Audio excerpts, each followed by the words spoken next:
and the omnibus. So I was forced into the Archers when I was a child. And look, it's come back to bite me later on. I'm awash with this stuff. The Archers is the world's longest-running radio show, with more than 15,000 episodes broadcast. Despite being a rural flavour show, The Archers is recorded in the heart of... Welcome back. Today we're diving into sources that drop us, well, right into the thick of it. Halloween at Lower Lockley.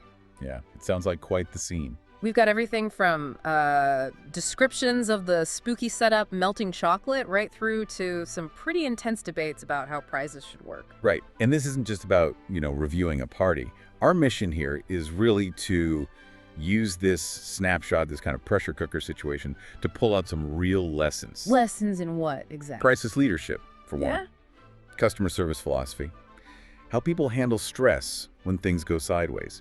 We're looking at a high-stress event, basically a logistical puzzle, and seeing what happens when different approaches collide. You mean like real-world skills versus, say, a more rigid way of thinking? Exactly. The sources give us this fascinating glimpse into how different people cope under pressure, whether they're juggling a huge farm inheritance, running an abattoir day-to-day, or just trying to keep 7-year-olds happy. Okay, so let's figure out what leadership strategies actually worked in all that chaos. Where do we start? The atmosphere. Makes sense.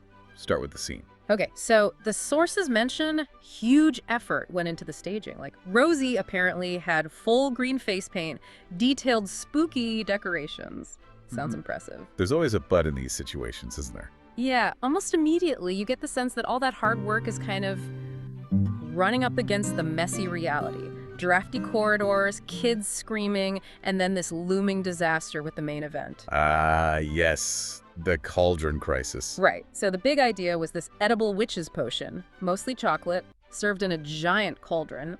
Sounds fun. In theory. Yeah. But the sources say the natural green food coloring, thankfully not the powdered spinach someone apparently considered. Wait, powdered spinach in chocolate? Yeah, dodged a bullet there, I think. Anyway, the coloring they did use made the chocolate seize up. It turned gloopy. Gloopy and a bit off. Not exactly appealing. No. And that moment, when the visual just collapses, that's a key failure point in any event. But this is where Chelsea, the organizer, seems to step up pretty quickly, right? Instead of freaking out. She tests the bad batch on Freddie, calls it liver of toad, which shows some humor under pressure, and then immediately accepts it's a write-off. That humor's important, isn't it? Takes the edge off. Definitely. And it signals she's recognized the sunk cost. Time, effort, expensive chocolate down the drain, but she doesn't cling to the original plan just because she started it. So what was the fix? Pivot. Quick pivot. She apparently had loads of extra chocolate anyway, maybe anticipating some kind of issue, and just switched. White chocolate cauldron instead. Abandoning the whole magic potions must be green idea. Exactly. Because she realized what the kids really wanted wasn't green chocolate. They wanted to dip marshmallows in melted chocolate, any melted chocolate. Right. The core experience. She preserved the outcome for the customer, even though the method changed completely. That's nimble project management, isn't it? Recognize failure early, absorb the loss, deploy Plan B quickly, keep the client happy. Okay, so from a food crisis, let's move to maybe an ideological one. The witch's hat's hunt sounds like it caused some friction. Yeah, this is where things get really interesting, philosophically speaking. Yeah. So the setup. Kids had to find 10 numbered hats hidden around the house. Standard treasure hunt stuff. Oak room, library, ballroom. Right. But then hat number 7 vanishes from the Victorian nursery. Poof. Gone. And the whole system just grinds to a halt. Creates a bottleneck, kids getting frustrated. And this is where the different philosophies clash. Big time. Yeah. You basically got 2 camps emerging among the volunteers. Let's call them Team Hard Knocks versus Team Happy Memories. Okay, who's on Team Hard Knocks? That seems to be Vince, the abattoir manager, helping out, and Freddie. They knew the hat was missing. They were tipped off. Right, so they told the kids. Nope. Vince was apparently sending kids back upstairs to look for a hat he knew wasn't there. Seriously, why? To teach them a lesson, apparently. The sources quote him saying things like, "There's not much satisfaction in being handed everything on a plate," and that kids demanding a prize before finishing was, "What's wrong with this country today?" He saw it as a chance to impart some hard-won life wisdom about integrity. At a Halloween party to 7-year-olds. A tough crowd for that kind of lesson, maybe. So who is arguing against this tough love approach? Chelsea. Yeah, Chelsea was firmly in the happy memories camp. Her argument wasn't about abstract principles, it was pure business sense. Which was? Basically. The whole point of tonight is to send the kids away with happy memories so they pester their parents to come back again. Long-term customer retention, repeat business. So practical outcomes over procedural purity. Absolutely. She told Vince, essentially, smile and give them the prize, even if they've only written their name down. Introducing the Archer's Mug, where elegance meets everyday comfort. Crafted from premium white ceramic, designed with vibrant peekaboo colors inside, simple, modern, and stylish. Start your day the Archer's way, with warmth, familiarity, and the comfort of voices you've come to love. As the stories unfold on the Archers, let this mug become part of your daily ritual, a small reminder of life in Ambridge. Practical for every home, dishwasher and microwave safe. Available in 2 sizes, 11 ounces and 15 ounces, designed to fit your lifestyle. Enjoy your favorite drink in a mug that connects you to Britain's most beloved countryside story, The Archers. For more information, and to order your very own The Archer's Mug, follow the link below, and make it part of your daily routine. She understood that a few minutes of pointless frustration could undo all the goodwill built up by the decorations in the, now white chocolate cauldron. She's prioritizing the customer's feeling over the letter of the law, the rule of the game. Precisely. Vince is transactional. You complete the task, you get the reward. Chelsea's relationals, keep the customer happy, build loyalty, even if it means bending the rules slightly. It's about knowing when the process serves the goal and when it gets in the way. So how did they actually fix the missing hat problem in the end? Did they just keep giving out prizes for 9 hats? Well, initially, yeah, they had to decide it was a 9-hat trail. Yeah. But then there was a sort of heartwarming but also revealing resolution. Go on. Rosie, who's Pip's daughter, stepped up and offered her own hat to replace the missing number 7. So back to a 10-hat trail. Problem solved, right? Sounds like a sweet gesture. A kid saving the day. It was. But then it comes out later that the hat Rosie donated wasn't just any hat. It was actually Esme's hat and had significant sentimental value for Esme. Oh, okay, so the quick fix had a hidden cost. Exactly. It highlights how these rapid solutions, especially when relying on volunteers, can inadvertently shift the burden onto someone else, someone emotionally invested, without anyone realizing at the time. That idea of hidden burdens, it connects to something else the sources mentioned, doesn't it? Freddie poses this question about Pip's inheritance. Ah, yes, the big philosophical question.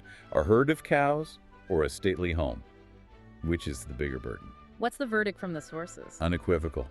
A herd of cows, most definitely. Why? I mean, a stately home sounds like a massive financial drain. It can be, but it's often a passive burden. The cows, though, they need milking twice a day, every day, relentless, an active obligation. It really frames the kind of pressure Pip is under. Yeah, the sources paint her as pretty overwhelmed, don't they? Always talking about her dad's accounts, feeling guilty about not spending time with Rosie because she's dealing with her girls, the cows. That background stress is absolutely crucial context for what happens next. You mean the communication breakdown? Precisely. This moment involving Pip and Esme. Pip is stressed, vents privately, maybe not even maliciously, just vents. And she describes Esme as needy. Okay, a private comment born from stress. But then, Freddie, who heard it, repeats the word needy later on, right in front of Esme. And he has no idea who Esme is. Ouch, that's awkward. And potentially damaging. Textbook example of how internal team stress, if not managed, can leak out and cause public or semi-public damage. A private feeling becomes a public label. How did Esme react? Did it blow up? Surprisingly, no. The sources suggest she handled it with remarkable self-awareness. Instead of getting defensive, she apparently just owned it. Said something like, "Yes, I am the needy woman from Meadow Farm." Wow, really? Yeah. Acknowledged the strains she knows she's putting on people, especially Pip, and mentioned needing to face the reality of the farm paperwork after the funeral. It's quite vulnerable. So sometimes that kind of painful honesty can actually mend things? It seems so in this case. It diffused the tension rather than escalating it. Showed she understood her situation was impacting others. Okay, so that's the emotional undercurrent. Let's get back to the leadership styles we saw in action. Vince versus Chelsea. Right. The contrast is stark. Vince, the abattoir manager, comes in thinking his experience will translate directly. He expected to be, what was it? Gruff, reasonable, likable. Like a firm but fair teacher figure. Something like that. But he found out pretty quickly that the kind of authority that works in a structured, hierarchical workplace like an abattoir, well, it gave him no authority whatsoever over a bunch of excited 7-year-olds. His rules-based approach just didn't land. Not at all. He was relying on his title, his position, but it meant nothing in that context. He failed because he couldn't adapt his style. Whereas Chelsea, she seemed to thrive. Completely. And she did it almost entirely through soft skills, creativity, and a bit of theater. Like the force field around the chocolate cauldron, threatening kids they'd sprout air from their ears if they broke their Exactly. Pure imagination as a crowd control tool. Genius, really. And what about that situation with the kid who was too old to be participating properly? Again, brilliant handling. She didn't go for the hard rule, kicking him out. First, she disarmed him using humor, got the younger kids laughing with him, not at him, which is key. Okay, so ease the tension. And then she immediately gave him a job, put him in charge of helping organize the queue for the cauldron. She turned a potential disruption into an asset. Right, he got status, a role, purpose, and she got a neat and organized queue. Win-win, achieved entirely through engagement and empathy, not rigid enforcement. And VC actually recognized this, didn't he, despite his own struggles? He did, and this is maybe the most valuable insight from his perspective. Yeah. He's a hiring manager in his day job, remember? And he explicitly says, Chelsea's skills, her work ethic, compassion, creativity, charm, plus the fact she runs 3 businesses already. The orangery, tea room, and hairdressing. Right. He says that's exactly what he looks for in an employee. Honesty, integrity, real-world experience. He values that tangible evidence over, say, just having a degree. So the chaos of the party actually proved that Chelsea's practical, adaptable, people-focused skills were more effective in that crisis than Vince's more structured, hierarchical approach. Absolutely. In that moment, the ability to read the room, connect with people, solve problems creatively, Chelsea's soft skills, they just massively outweighed adherence to preset rules or formal authority. She managed the experience, the emotions, not just the logistics list. So if we pull all these threads together, this chaotic Halloween event, it was almost like a perfect little laboratory, wasn't it? Testing ideas about managing failure, customer focus, leadership. It really was a stress test for some pretty universal principles. How do you handle project failure like the cauldron? How do you balance goodwill against procedure, like with the hats? What does real leadership look like under pressure? And it reinforces that idea that responsibility, even burdens like Pip's cows, can bring unexpected rewards. She starts off overwhelmed, maybe even resentful, but the sources say she's actually growing fond of my girls. There's an emotional payoff emerging from the hard work. Yeah, it's not just a burden. It becomes part of her identity, something she cares about. And fundamentally, the whole event underlines that effective leadership often hinges less on your job title and more on your situational awareness, your empathy, your emotional intelligence. Yeah. Chelsea had those in spades. Okay, so let's leave our listeners with something to think about.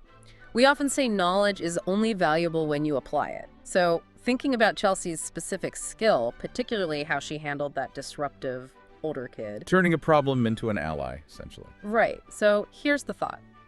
What situation might you face, maybe even tomorrow, at work or elsewhere, where you have a potentially disruptive element, a challenging colleague, maybe a difficult stakeholder? Instead of meeting it with rules or authority. Could you, like Chelsea, turn that potential trouble into free, organized, maybe even enthusiastic help, simply by finding a way to give that person a specific, empowering role? Think about using creativity and purpose rather than just demanding compliance. Something to mull over. So, what are you doing now? Just getting ready for the next episode. Just And, moving mics around. So, what do you do? I do the spot effects on the archers. Any Are you what we movements call Foley then? and- kind of. Yep. That's, Okay. And these are all part of the paraphernalia of production. Yep. That's the bull bar. That's, This one. yep. That's. Haley so wanted to be in their own place when their baby came. It's due in 2 months. Not much chance of that now. No. I mean, it would have been a stretch for them financially, mind, but I just wish there was something practical I could do to help them, Caroline. I mean, I think The Archers has had this immense popularity over the years, basically because it has always very accurately reflected the reality of life and living in a rural community at whatever